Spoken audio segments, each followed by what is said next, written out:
I'm not the bad guy for telling my wife the truth. A little backstory. My wife and I met at 21. We have been very happy together ever since. We got married at 88 when she was pregnant with our daughter. I work full-time in a very high-stress but lucrative field. My wife stays home to take care of our little girl and the household. We are both 33. Lately we have been fighting a lot, mostly about her workload. I've tried to be understanding. I now leave work 30 minutes early every day to pick up our daughter from school. A few weeks ago, my wife really went off and kept ranting about hiring a cleaning lady, so she wasn't always so stressed. Red flags started going off in my head, but I keep my concerns to myself. Our house is only 2,700 SQFT, and it's only the 3 humans and 2 dogs. Not exactly a huge load responsibility-wise. I figured she'd cool off and calm down in a few days. Nope, she started demanding I let her know what week I'd be willing to pay.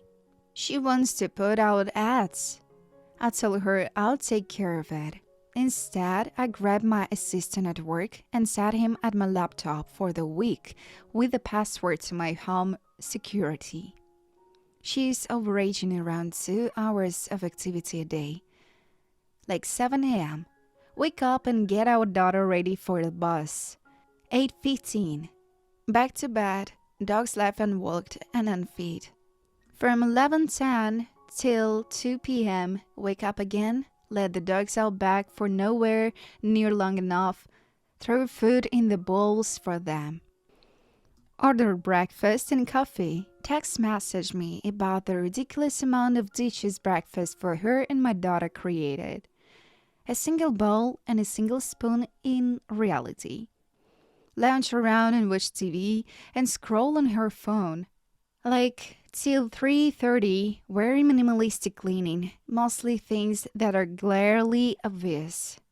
Text me while doing so wastely inflating in difficulty level and level of actual dirt. From 3:30, I pull in after picking up my daughter. This was all of last week and most of the week before. I confronted her on Friday, told her I wouldn't be hiring anymore and that she really needs to pull it up together. She's contributing almost nothing and is complaining and lying about the little she does do. That obviously didn't go over well. She lost the plot and just continues to lie about her workload. So am I the bad guy here? Am I the bad guy for giving my wife her birthday gift early to keep mother-in-law from stealing the idea? My wife just had her 30th birthday. For several weeks, she has been talking about a special event she wants to attend. So I bought her tickets. My mother-in-law wrote me ask for ideas for my wife's birthday. I told her my wife's favorite restaurants and when she expressed to me she wants to do for the family gathering. Mother-in-law insisted that she wanted to do some sort of activity with my wife, not go out to eat. So I told mother-in-law about special event and that I already bought tickets. For the next several days, mother-in-law was acting very sketchy. She insisted that she and her daughter meet up for a girls' day. I read the writing on the wall and assumed my mother-in-law wanted to steal my gift-giving thunder. So I surprised my wife with the tickets the day before she was to meet up with her mom. Sure enough, mother-in-law did buy another set of tickets to the event. Told my wife she overheard her talking about it and that she wanted to surprise her before her birthday. My wife told her that was very kind, but that she already had tickets from me. Maybe she, like mother-in-law, could find someone who wants to join and we could all go together. That will be fun. Mother-in-law took it in stride that day, so I hear I wasn't there. But the next day, she called me and told me I was horrible for giving her gift early. Ask her why she bought tickets to the same event and why she tried to give her gift early. If I'm horrible for doing the same thing, she told me it's her right as a mother and that I was horrible. Then she hung up on me, so am I the bad guy here? Am I the bad guy for telling my mom to treat my brothers the same way I am? I have two brothers. For the sake of these posts, I will call them John and Terry. My mom has always had a stronger liking towards both John and Terry. Ever since they were little, they could do no harm in her eyes. Since I was little, I would always get in trouble for everything John and Terry did. If they hurt each other, it was my fault. If they did something wrong, it was my fault, etc. My mom always raised me as a caregiver. I had to basically take care of my little brothers. I was the one cooking, cleaning, washing, and ironing their clothes, buying them stuff they needed, helping them with their homework, and etc. However, due to me always doing everything for them, they have become the most useless human being on the entire earth. They're almost adults and still won't do their own laundry, won't help with the cooking, won't clean anything that they made a mess, and are just overall grubs, leaving their dirty tissues and clothes everywhere. Last night was the last straw for me when John spilled an entire bottle of orange juice on the floor, and my mom told me to clean it up. I immediately started yelling at her, saying she failed as a parent, and instead of raising her sons to pull their own weight in this house and teaching them basic life skills, she let everyone else do it for them and never taught them a thing. She instantly started laughing at me and said I was insane to think that how life really was, and that she raised all of us equally.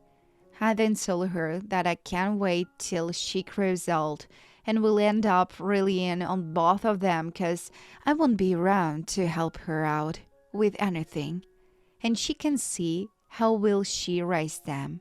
She told me that it won't be happen because she doesn't want them to take care of her when she's older. I stormed off to my room and cried for a good 10 minutes before packing a bag and driving to my boyfriend's house.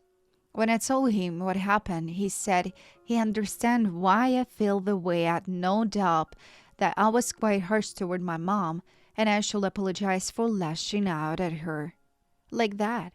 My friend also said that I'm the bad guy and that I shouldn't speak to my mom like that. My mom has since left 2 voicemails demanding I come back home now. I'm not going home until I have calmed down and she's not as angry. So, am I the bad guy here? Am I the bad guy for refusing to babysit my boyfriend's autistic sister? My boyfriend and I have been dating for 1 year. He knows my side of the family, and I know his, and my parents absolutely adore him. His autistic sister even more. It has gotten to the point where every time I invite her over, my parents make me bring his sister as well. I had no problem with that, but by time it started annoying me.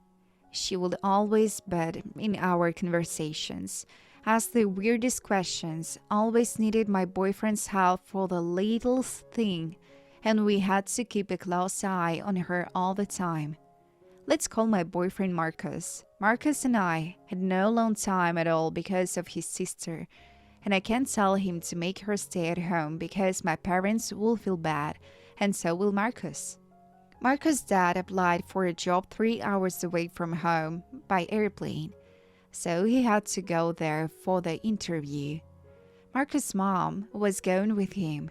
Marcus then said he wanted to go and meet his friend group there since he wasn't seeing them for years. He used to live there and offered to go. His parents agreed and wanted to take his sister, let's call her Alice, with them, as no one was there to care for her.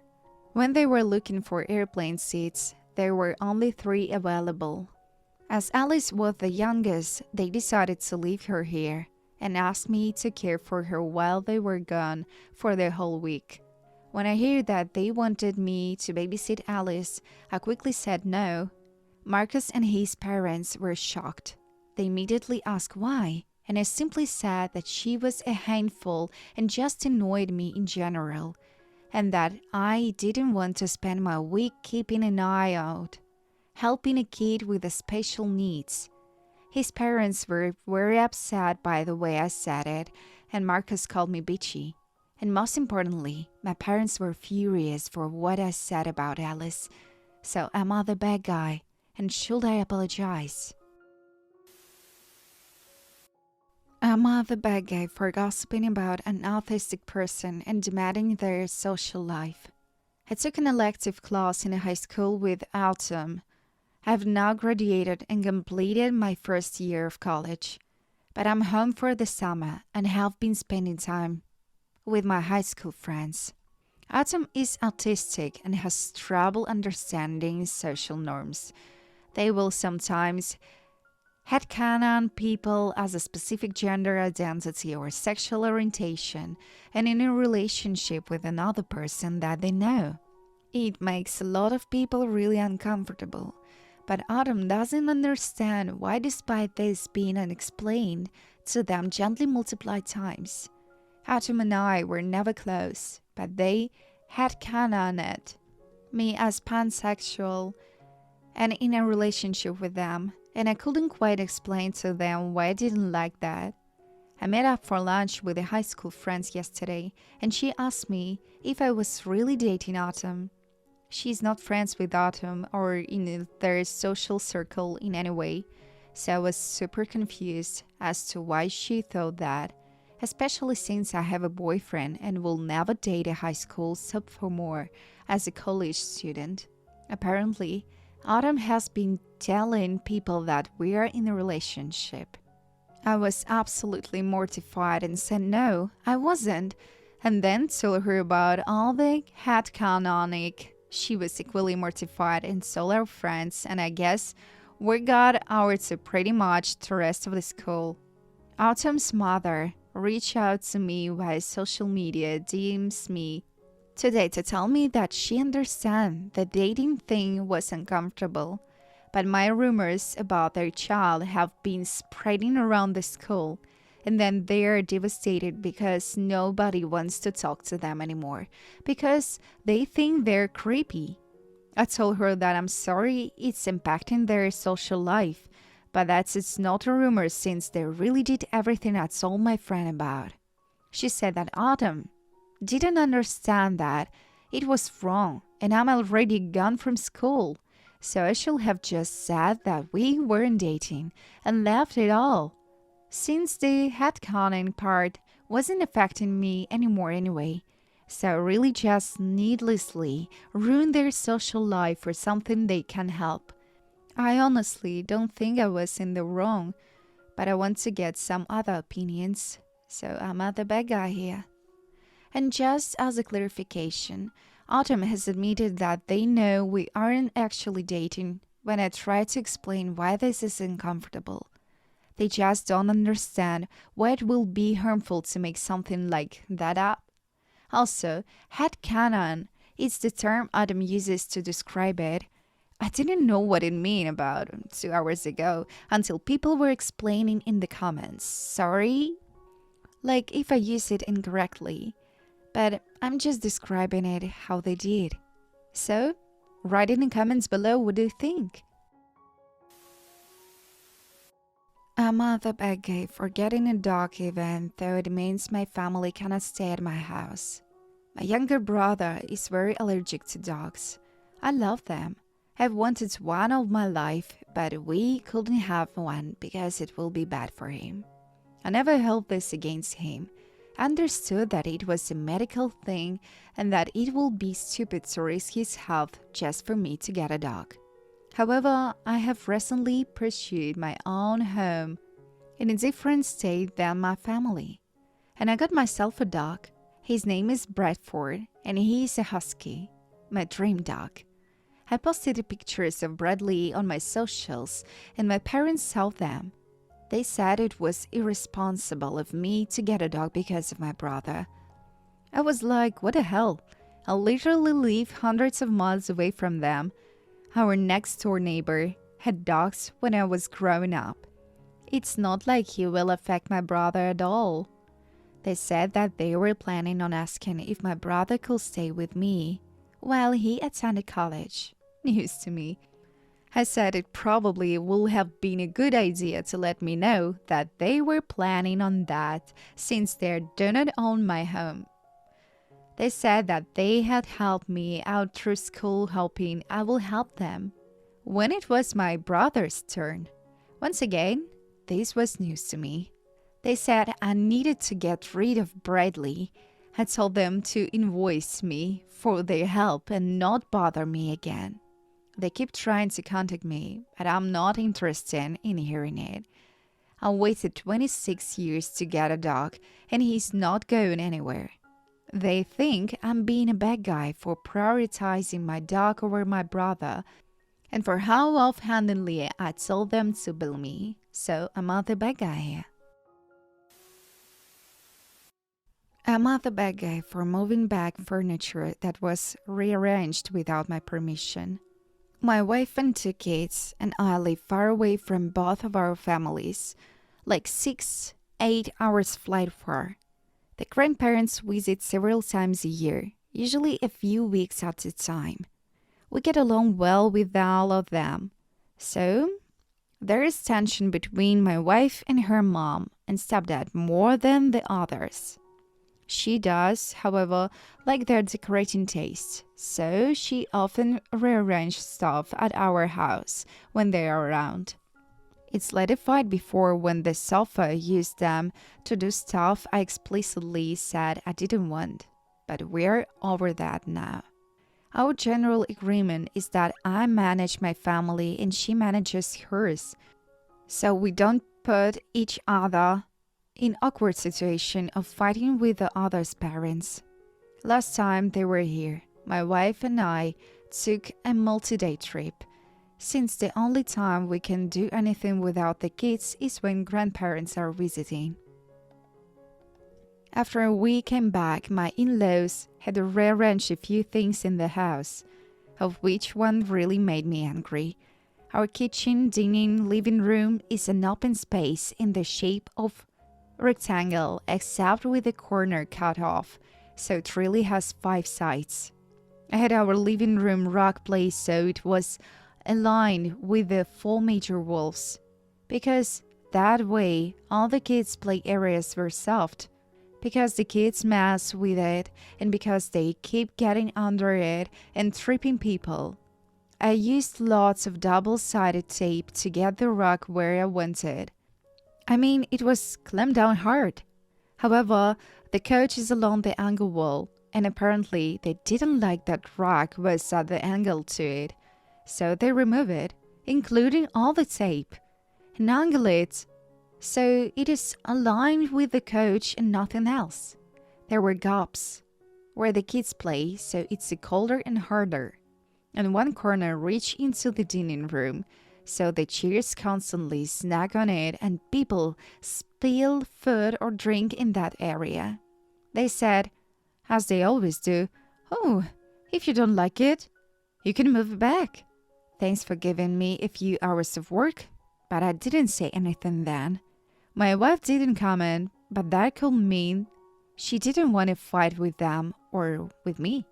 Before they left, they took a day trip with my wife and the kids, while I had some work to do. Once I finished, I realized that the only time I will have the house empty for a few hours is now, so I moved all the furniture back, relined the rug, and replaced where I wanted.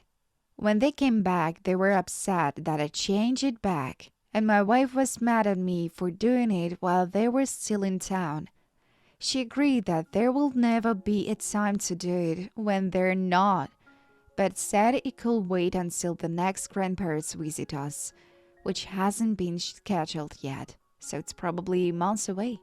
I think I was entitled to take my in-laws on the offer to put it back if I didn't like it, since they didn't this without asking, and it was clear from the mass of tape that I didn't put the rug there lightly.